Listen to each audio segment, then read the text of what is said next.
बोलो कृष्ण कन्हैया लाल की जय। हे धजा देखीने धણી સાંભળે અને દ્વારકા देखीने दुख જાય। हे સેવા કરતા ગવલી ગાય માતાના એ મારા ખંડના પાપ ધોવાય જાય। હે સેવા કરતા ગવલી ગાયના એ મારા ખંડના પાપ ધોવાય જાય। તો કે આપણે આ બેનુએ ગાય માતાની સેવા લીધી છે કે આ બેનુને ગાય માતાને એક વચન આપ્યું હતું કે હે ગાય માતા તને અમે ગૌશાળાની અંદર ખીલે બાંધી દઈશું અને ઘર ઘરના ઉમરા આજે અમે ભટકશું। તો અમારા બેનુએ જે કઈ ભગવો પહેર્યો છે ને એ ગાય માટે પહેર્યો છે અને એટલે તો આપણે કીધું છે કે ગાય માતા છે ને એ ખરેખર આપણી માં છે। હું તો એમ કહું કે આ દેશનું જીવ છે ગાય માતા, તો ત્યારે પ્રાણ છે આપણો કે ગાય માતા છે ને એટલે તો આપણો દેશ આગળ છે। પણ જ્યારે ગાય ખતમ થઈ જાય ને તો આપણો દેશ પણ ખતમ થઈ જાય। એટલે તો ગાય માતાને એટલે આપણે ગાયના મુખમાં તો કે ભાગવતનો સાર છે અને ગાયનું ગળું છે ને એમાં 18 અધ્યાય છે અને ગાયના ભાલમાં તો કે શિવજીનું સ્થાન છે અને ગાયના મસ્તક ઉપર તો કે આખો વૈકુંઠ ધામ છે। એટલે તો આપણે કોઈ પણ પિતૃ કાર્ય કરવું હોય ને તો કે પેલા ગાયનું સ્થાન લેવામાં આવે છે કે ગાય માતાના ગોબરની અંદરમાં લક્ષ્મીએ સાક્ષાત પ્રગટ છે અને સ્થાન લીધું છે। એટલે તો આપણે કોઈ પણ આપણે પિતૃ કાર્ય કરતા હોય અથવા કોઈ વાસ્તુ લેતા હોય કે કોઈ પણ આપણે અહીંયા આપણા પિતૃનું અવસાન છૂએ અને નનામીને તો કે ગોબરને લીપણ ગાય માતાનું ગોબરનું લીપણ કરીને એની પથારી કરી પછી નનામીને સોવડાવવામાં આવે છે। તો ગાય માતા કેટલી ગુણકારી છે।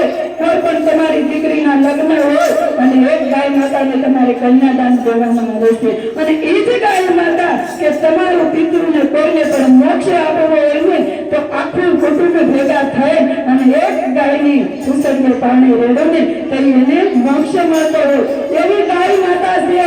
અને એ અમારે બગદાના પાસે લોંગિયા ગૌશાળા છે। કર્મપર ગામમાં એક બાવળીઓ છે અને એ બાવળિયાને 200 વીઘા દાનમાં જગ્યા આવી છે। 200 વીઘા દાનમાં જગ્યા આવી છે ને અમારા બેનોએ એવો સંકલ્પ કર્યો છે કે ના બીમાર ગાયોનો ઓરડો ઉભો કરવાનો છે।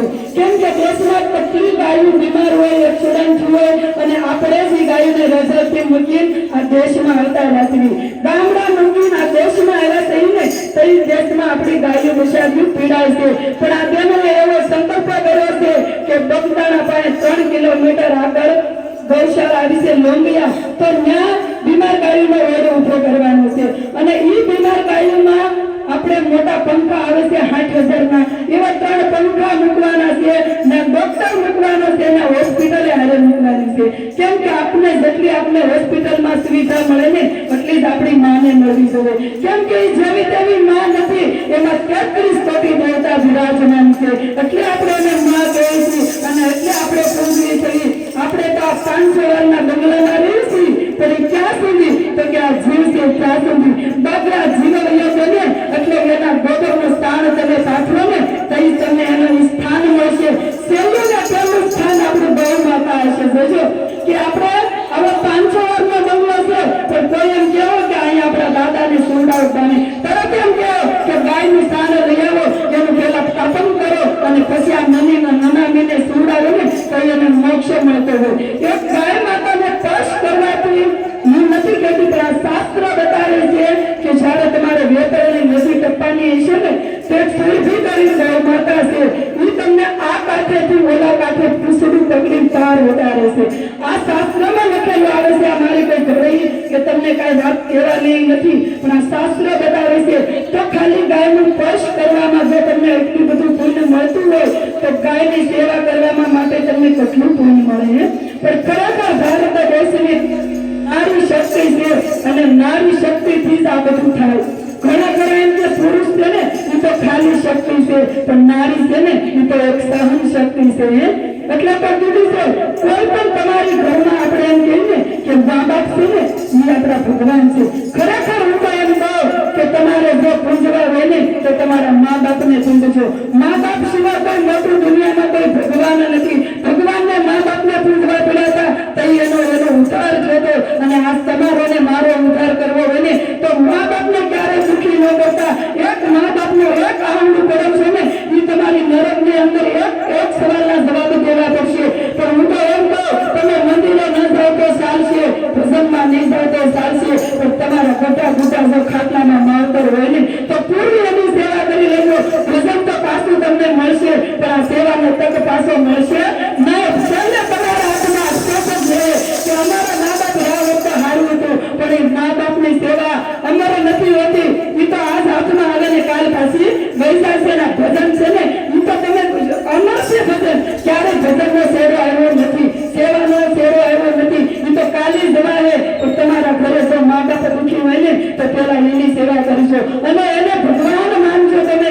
અને એ જો સુખી છે ને તમારા ઘરમાં તો તમારી હાથ પેઢી ક્યારેય તમારી દુઃખી નહીં થાય. પણ એક એના આશીર્વાદ એક માફીના લઈ લેજો એટલે દુનિયામાં ક્યાંય તમારે કોઈ પાસે આશીર્વાદ નહીં લેવા પડે. પણ તમારા મા તમને પગે લાગશો ને એટલે હું તો એમ તો કાળિયો ઠાકર તમને પીછે ક્યાંય નમવા નહીં દો. પણ એક મા બાપને સુખી કરજો. અને મા બાપને પણ એટલી વિનંતી છે કે તમારા ઘરમાં જે વંગારો આવી ને એ કામ કરવા વાળી નથી, એ તો શાક આ લક્ષ્મી છે. એ તો આ બધા આપણે ઘરમાં સમજવાનું છે. એક મા દીકરી હોય તો મા દીકરી કેટલી સમજતા હોય, પણ આવું સાસુ વાસ જો સમજી જાય ને તો ઘરમાં ક્યાં દુઃખ ઉઠું મળે. કેમ કે તમારા ઘરમાં જે લક્ષ્મી છે ને એ શાક લક્ષ્મી છે, તમારી વ્યવહારો નથી. એટલે તમે દીકરી સમાન માનો અને દીકરીને ક્યારેક પૂછો કે હે દીકરી તારા કી કોડ છે, અને એના અધૂરા અરમાન હોય કોડ હોય એ તમે પૂરા કરશો. જો તમારી ઘરે ક્યારેક દુઃખનો દાડો નહીં આવે. અને તમારી નોકરના કોડ વગાડુના પૂરા કરવાના હોય અને વગાડુના કોડ હોય ને એ મા બાપ પૂરા કરે. અને હું તો એમ કહું કે તમારી ઘરે કોઈ દીકરી આપી હોય ને ભગવાને તો દીકરીને ક્યારેય દુઃખી ના કરતા. એ એક કે તુલસીનો ક્યારો છે અને દીકરી જેવું સમર્પણ તો દુનિયામાં કોઈ ન કરી શકે. આખો દીકરીના નામ રહ્યા છે કે તમારી મા હોય કે બાપ હોય પણ એની વાણે જોજો દીકરીને જન્મ થાય કે મારી મા દુનિયામાં વહી ગઈ છે પણ અમે તો હજી એનું લોહી પડ્યું છે, એનું ખૂન પડ્યું છે, ત્યાં સુધી તો અમે કેમ એને જવા દેવી. અને હું તો કહેવા દીકરીઓને લાખ વાળ વંદન કરવા જોઈએ કે ગમે ના હારે ગયું છે પણ એના મા બાપનું જયારે અવસાન થયું છે ને તે દીકરી મોર આવશે. અને દીકરી કહે કે આજ મારા મા બાપનું જાણે ધૂન કરાવો, સત્સંગ કરાવો. કેમ કે એ તમારા મા બાપ કાંઈથી લઈ નથી જતા. હું તો હું તમને નામ પાડતી મોટા કરી અને જેને એને પાકા પેટે બાંધ્યા હોય અને તમને એક બટકો રોટલો ખવડાવ્યો હોય અને એ અત્યાર સુધી રડી જે કઈ એને ધન રાશિ બસાવી હોય ને એ બંગલા રૂપિયા બધું તમને અર્પણ કરીને જાય છે. એ કઈ આરે લઈને નથી જતા પણ એની વાહે ક્યાંક આવા ધૂન સત્સંગ કરાવો, કોઈ દુખિયાના ભાગીદાર બને અને કોઈ દુખિયાને બટકું પર રોટલો આપો. કોઈ પણ એવા સકલા છે કે એને સહારો નથી મળતો તો એને શેણ નાખો.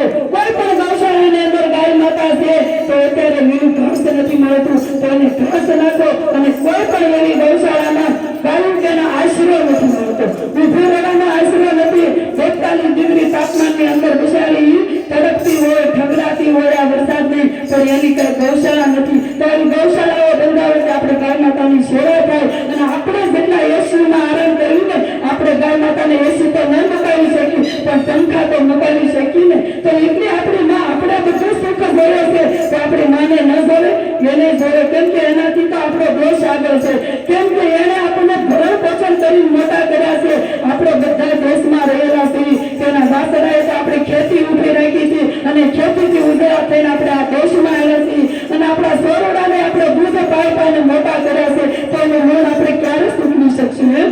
અને કોઈ પણ બેન દીકરી તમારા આંગણે આવે ને તો હું તો એને ક્યારેય તમે હસું પાડવા ન દેતા. એ બેન દીકરી ઉતારવા ભાભી માં વહી જાય ને તો ભાભી છે ને એની માં બની જાય. જો તમારા જે કાંઈ આપે ને દીકરી તમારી ઘરે કઈ લેવા નથી આવતી, એ તો તમારું સારું મોઢું જવા માંગે છે. અને એક તમે ખાલી એક તક રોટલો આપો ને જે બનાવવું છે ને જે હસી મૂકે ખાઈ બિચારી રહી જાય. પણ દીકરીને ક્યારે જાગાડવા નહીં દેતા. એ નરમ હોય તો ભલે, દીકરી હોય તો ભલે, તમારા ફળ હોય ને તો ભલે, પણ એક તમારા આ લોકો દુઃખી થાય ને તો તમે હાથ પેઢી ગમે એટલું કર્મ કરશો ને તો ક્યારેય ભવસાગર પાર નહીં કરો. પણ આ લોકો મા બાપને ક્યારેય દુઃખી ન કરતા અને તમારા ઘરમાં જે આંગણે દીકરી છે એને કદી આંસુ ન પડતા અને જે તમારી તમારી શાક લક્ષ્મી આવે છે ને તમારા ઘરમાં, એ તો તમારું આંગણું પાલન કરવા આવી છે અને તમારા ઘરના રખોપા કરવા આવી છે. પણ એને સલામ કરજો એટલે દુનિયામાં કાંઈ તમારે નમવું નહીં કરે.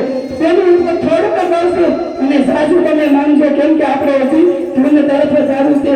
અને આ તમારી થાળી ભરે ને એમાં ફૂલ નહીં તો ફૂલની પાંખડી, અમારે કંઈક બીમાર ગાયનો ઓળ બનાવવાનો છે અને તમારે તમને આવવું હોય ને તો તમને એવડેસ આપી ત્યાં જાજો. બધાના પાસે 3 કિલો અને બધા કોઈ પણ આથી ભક્તો થાય તો એને વિના મૂલ્યે તમારે જેટલા દિવસ ત્યાં રહેવું હોય ને તો તમને ત્યાં સ્થાન મળશે, ગાય માતાની સેવા મળશે. અને કોઈ એવા નિરોગી રોગી હોય ને એને પણ ત્યાં નિરોગી વતન બનાવશે. ગાય માતાના ગૌમૂત્રથી એના શાંતિ લીવર વતન નવા થઈ જશે. અને ગાય માતાની સેવા કરતા અમારા બા બેન આવ્યા છે, એ તમને કેન્સર હતું અને એને ઓપરેશન કરાવી નાખ્યા, 3જા સ્ટેપમાં હતું બેનને. પણ આ મંડળમાં એ બેન ભર્યા ને પછી બેને 3 રિપોર્ટ કરાવ્યા. બેન કે વિરલબેન મારે નોર્મલ રિપોર્ટ આવ્યા અને એ 6 મહિનાથી રોજ ગૌશાળામાં સેવા કરવા